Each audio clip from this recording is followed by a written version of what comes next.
Good morning, children. Welcome back to the English class. Today we are going to continue with the story The Red Room by H.G. Wells. A quick recap of the story.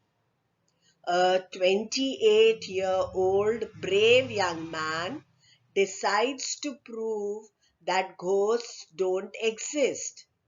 So, to prove that ghosts don't exist, what does he do?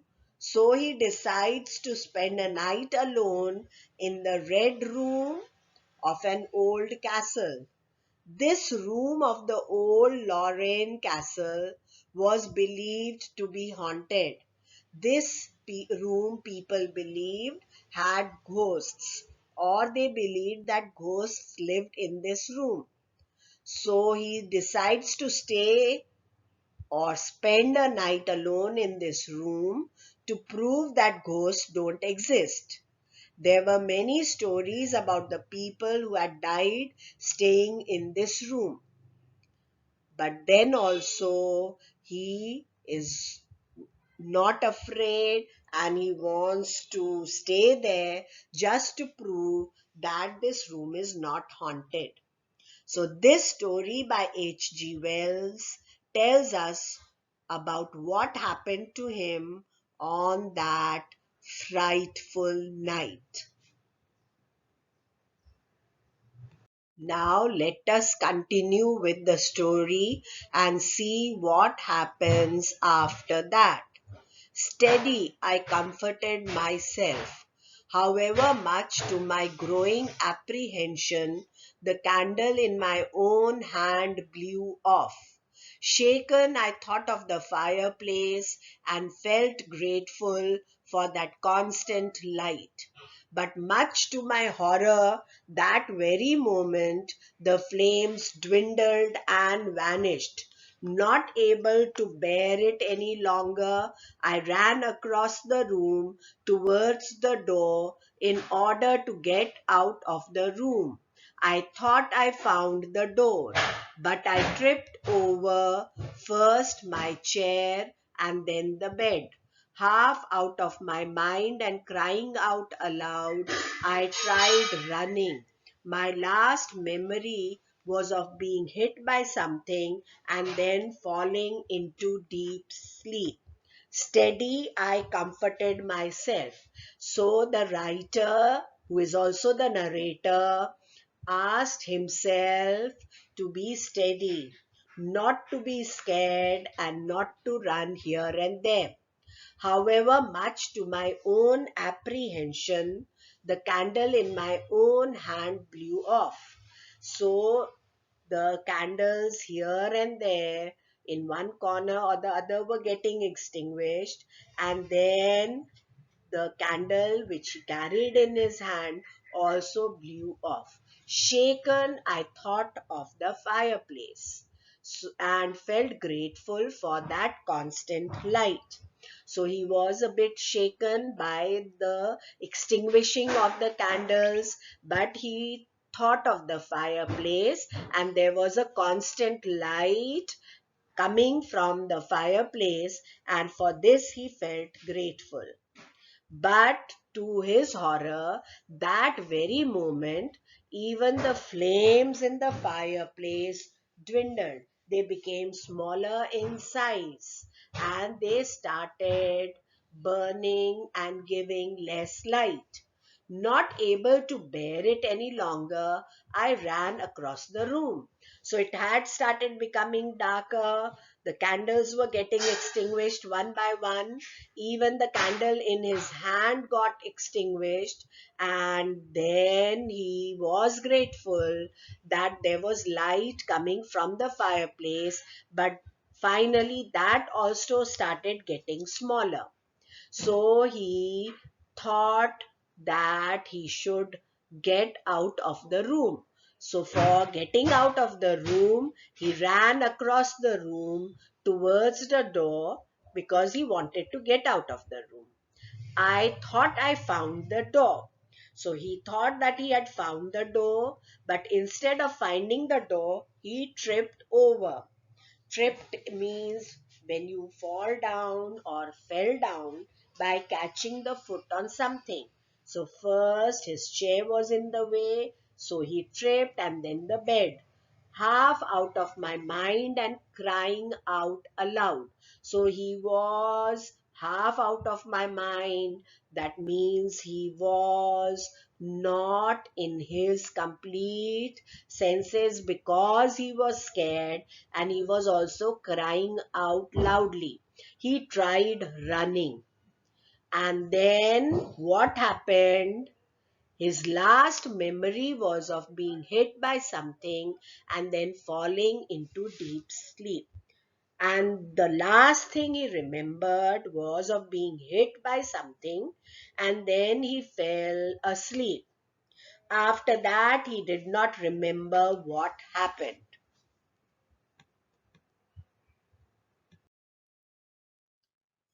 Then he kept on sleeping. He did not know what happened in between. I woke up the next morning, till the next morning when he woke up. So I woke up the next morning with my head bandaged and surrounded by the three old people. So when he woke up the next morning, his head was bandaged and he was surrounded by the three old people. And who were those three old people? The three old caretakers of this castle. Where am I asked. So he asked these people where he was. I seem to remember you, and yet I cannot remember who you are. So he felt that their faces were familiar. He had met them before, but then also he was not sure and could not remember who these people were. They told me then, and I heard of the haunted red room. And then they told him who they were, and they also talked about the haunted red room.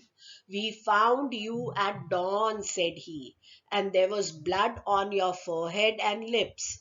So one of the caretakers told him that they found him at dawn, and his forehead was covered with blood, and even his lips had some blood on them. Soon I remembered. You believe now, said the old man, that the room is haunted. Now, when they told him that they found him at dawn and his head was covered, his forehead was covered with blood and there was blood on his lips, he remembered what had happened. And seeing the expression on his face, the old man, the caretaker, asked him, do you believe now that the room is haunted, that there are ghosts in this room? Yes, said I, the room is haunted. So when he asked the question, the narrator replied, yes, the room was haunted. Tell us who the ghost is. Is it the Earl or the Countess? Now, this made the old man curious. He wanted to know more whose ghost the writer had seen. So he asked whether he saw the ghost of the Earl or the Countess.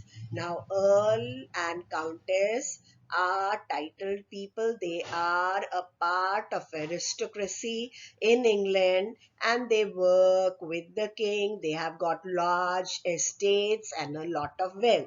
So the man gets the title of the Earl and his wife is the Countess. Now the caretaker asks them whether he saw a male ghost, that is the ghost of the Earl, or a female ghost, the ghost of the Countess. And they were very curious and eager for the reply. No, said I, it is not. But the writer said, no, it is neither the ghost of the Earl nor the Countess. There is neither the ghost of the Earl nor the ghost of the Countess in the room. There is no ghost there at all. So he said that he did not see the ghost of the Countess. he did not see the ghost of the earl. There is no ghost at all in the room. But worse, far worse. But there is something in the room which is worse than the ghost, and this something is far worse than seeing a ghost. The worst of all the things that haunt poor mortal man, said I. Now he says, the writer says that the worst of all the things which he saw in this room was present in this room, and this haunts mortal man. Now, mortal, of course, means man who is not immortal. He is not going to mortal, is the opposite of immortal. Immortal means when you don't die, you live forever, and mortal has to die. Mortal man has to die after, of course, a long life, or maybe even a short life. So he says he saw something which is worst of all the things that haunt poor man who is mortal. And why he calls it worst of all things? Because he thinks it is worse than actually seeing ghosts, and that is fear. The fear of something is worse than that something happening. So it is the fear itself that is beyond any reason and understanding. When you are afraid, when you have any kind of fear, you cannot explain anything, you cannot understand anything. It is fear that haunts the imagination of men. The people, men is for both men and women. People imagine seeing ghosts, and it is something which is in their minds and increases the awareness of even the simplest things. And they become very aware and even scared of simplest things. You may see a piece of rope in the dark from far, and if you are scared, if you have fear, you will think it is a snake and you are going to run away. You may see some shadow somewhere, and if you are a person who is scared of ghosts, you are going to feel that there is a ghost there, and then you will not be able to complete your work or do whatever you are supposed to do. So this fear is worse than seeing the ghosts. I stopped abruptly. So abruptly means when you stop suddenly, and the writer stopped suddenly. There was an interval of silence. And when he stopped after speaking these lines, there was complete silence all around. It is the fear that follows you through the corridor so that you dare not turn. Now he elaborates more on the point. He says that once you start walking through the corridor, fear follows you. And why fear follows you? Because you have heard so many stories and you have become a bit scared. And you become more and more scared as you walk through the corridor, and then you don't even dare to turn back or turn in some other direction, so that you dare not turn. It fought against me in the room. And so he says it was the fear that fought against him, because he thought there was something or someone in the room, and that was only the shadow of the statue. The candles started getting extinguished, and it was because of his running from one side to another. But because there were so many stories, he could not think about all this at that time. But when he tried to, he found that it was just fear in that room. And the last line is very important. There is fear in that room, plain black fear.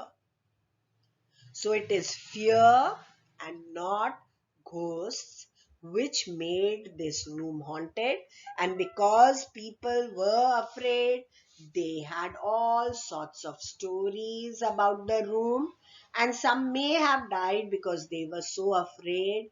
They may have got shocked and maybe had a heart attack or just heart fail. I finished. So this story by H.G. Wells, who was an English author, well known for his science fiction, but here his story is a bit different. Wasn't it a very interesting story with a lot of suspense and even horror at times? But later you realize that this is only because we imagine things and become scared. There are no ghosts according to the writer. Now, please come to the exercises. Take out your real English book and open on page number 68. Very easy. Complete the following sentences in your own words.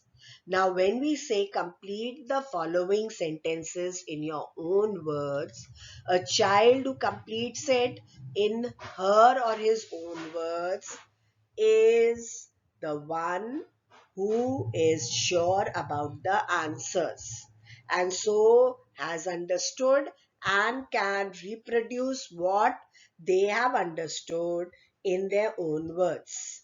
Now let us go and see the first one. The young man seemed overconfident because. Now, first, I want you to know the difference between confidence and overconfidence. Confidence is a positive thing and a thing or a quality which everyone should have.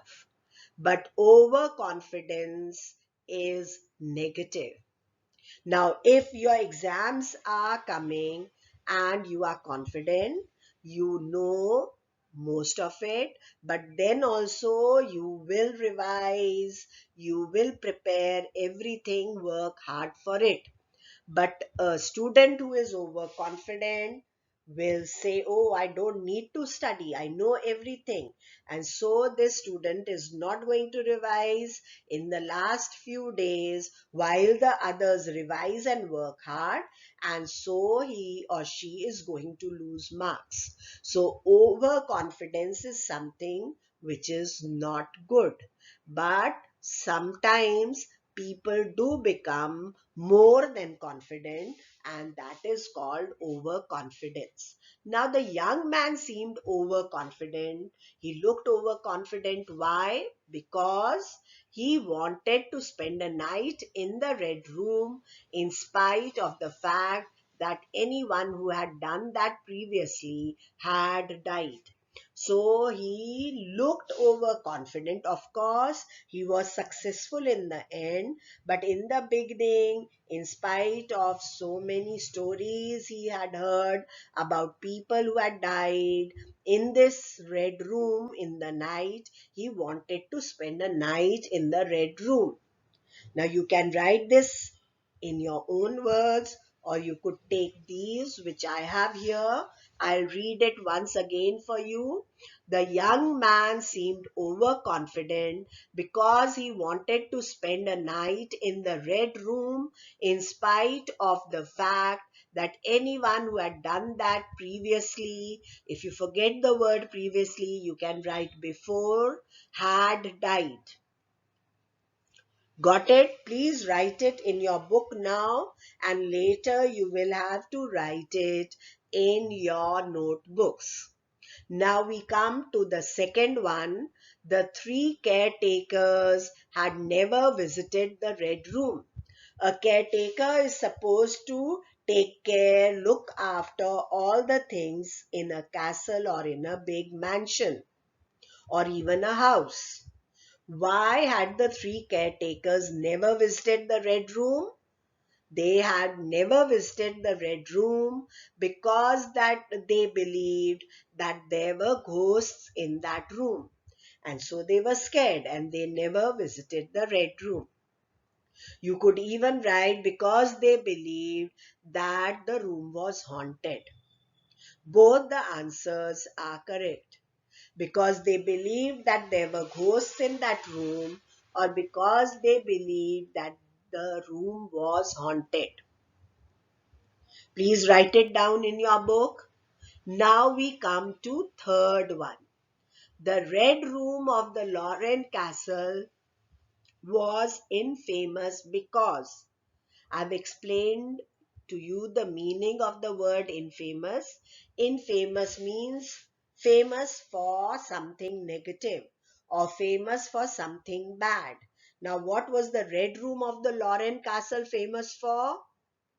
The Red Room of the Lorraine Castle or Lorraine Castle was infamous because people felt that it was haunted, or people believed that it was haunted, and anyone who went there at night met with terrible accidents.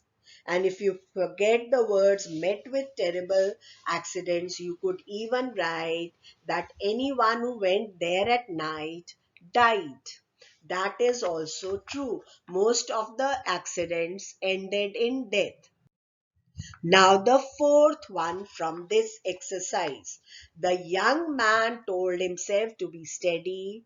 The young man, that is the writer, the narrator, told himself to be steady because he did not want to be taken over by fear. You could even write because he did not want to be scared, because he wanted to overcome his fear. So the young man told himself to be steady because he did not want to be taken over by fear. Now the fifth and the last one in this exercise, the young man did not remember where he was because when the young man opened his eyes in the morning or exactly at dawn, he did not remember anything. Why? Because he had lost consciousness after being hit by something. Now you can write in different words because he had become unconscious after being hit by something. So I'll repeat the answer. The young man did not remember where he was because he had lost consciousness after being hit by something. Got all five answers written down in your textbook? There's very little space there, so you could write on top or you could write anywhere near that sentence roughly with a pencil, and later we are going to write it in our English notebook. Now the next exercise is choose the correct answer or answers. There could be more than one correct option. Now this one is very easy and interesting. Let's start. I hope everyone has a pencil in hand and is on page 68. The young man felt a little uncomfortable on the way to the Red Room. Why? Now, I have told you before, if we want, we can change it into some other kind and ask you. So you have to be prepared to answer it when options are given, or it could be changed to fill in the blank or true or false, or even questions and answers and then asked. So you should be prepared to answer without options. Now I'll read the options for you. A. The way to the Red Room was dark and shadowy, and this added to the ghostly atmosphere. B. He was scared of ghosts and expected them to haunt the corridors. C. He was in the castle against his wishes. Now, in the story, they don't tell you anything that about his being scared of ghosts and his expectation to see the ghosts that haunt the corridors. He was not in the castle against his wishes. Actually, he came himself to prove that there are no ghosts. So, which one is the correct option? The way to the red room was dark and shadowy, and this added to the ghostly atmosphere. So, everyone, please choose or tick the first option. Now, the second one and the third one. Why did the young man decide to stay in the red room? A. He wanted to break a record of surviving a haunted house. B. He wanted to prove that ghosts don't exist. C. He wanted to prove that the old caretakers had murdered his friend. Now, the second one, if you remember, was there in the story and even in the introduction and is the correct one. That is option B. He wanted to prove that ghosts don't exist. Got it? Have you all ticked option B? Okay. Now we go to third one. The young man ensured that every part of the room was well lit because the young man, that is the narrator or the writer, he ensured, that means made sure, that every part was of the room was well lit up, that there were candles around and it was lit up. Now I'll read the options. What was the reason for this? A. He wanted to be able to see every part of Red Room. B. He was afraid of the dark. C. He wanted to make sure that nobody robbed him while he slept. Now he was not afraid of the dark. He wanted to make sure that nobody robbed him while he slept. Again is wrong. So which one is the correct option? He wanted to be able to see every part of the red room, and that's why he lighted so many candles. Now the fourth one. The young man kept dashing across the room. The young man, the narrator, kept dashing, means running from one side to the other of this room, the red room. A. To look for a hidden secret door. B. As he could hear someone call his name. C. To relight the candles that kept burning out. The first two, if you have ticked, are wrong. There was no hidden secret door there, and so he wasn't looking for it, and he could not hear someone, or he did not hear someone call his name. So what was the reason for his dashing across the room? The reason was that he wanted to relight the candles that kept burning out. Relight means light the candles again. Like you have the word rewrite, write again. Relight means to light again. The fifth and the last one in this one, the young man discovered that the real ghost was A. The countess who lived in the castle long ago. B. His own dead friend. C. The fear of ghosts itself. Now, who was the real ghost? And what did the young man discover? Did he see the ghost of the countess? No. So the first option is wrong. Did he see the ghost of his own dead friend who had died when he had stayed a night here? No. So the second one again is wrong. So what was the real ghost? The real ghost was the fear of ghosts itself. So the third option or option C is correct. Now was that was all for today. Thank you, children. Have a nice day. Till we meet next time with another video on this lesson. Thank you. Take care.